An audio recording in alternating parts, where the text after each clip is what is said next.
E aqui nós estamos agora em cima da Ponte Nova, ou a Ponte do Marabá. Daqui dá para ver a real situação que se encontra. E o trabalho é pesado, não vai ser fácil não.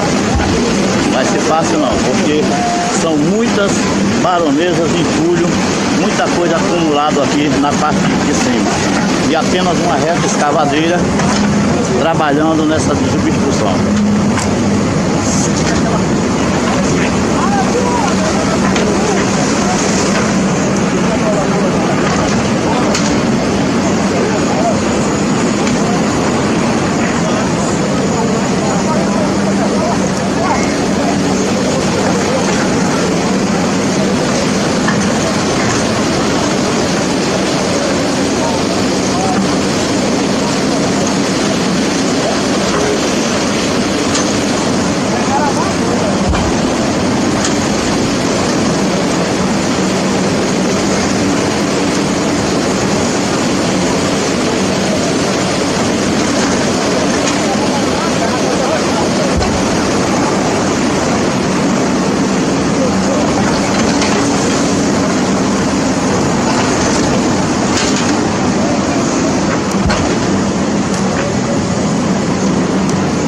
Olha a estrela, Marcos Estrela aqui também, aqui ó, participando aqui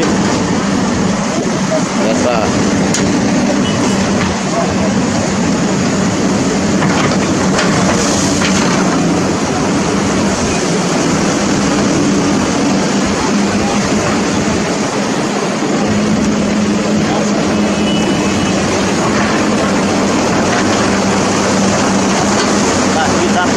realmente a real situação da rua.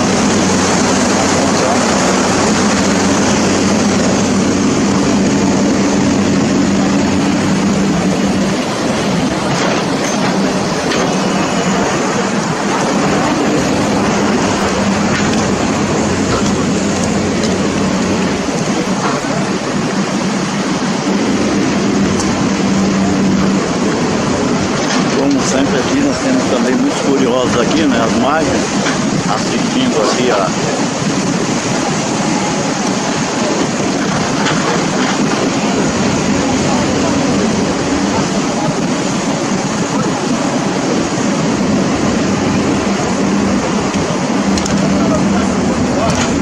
aqui a equipe da CETRAN aqui fazendo a segurança da CETRAN aqui também, guardas municipais, empresa, todo mundo aqui. São muitos curiosos que ficam também para ver.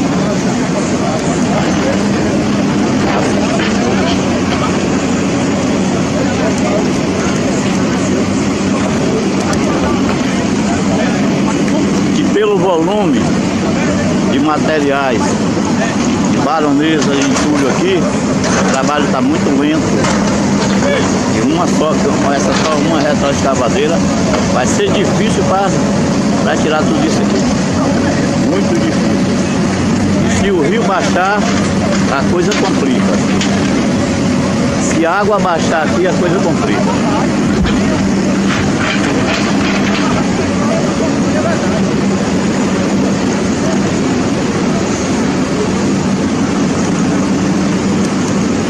O volume é muito grande de materiais.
Marabá para o próximo na chapa aqui.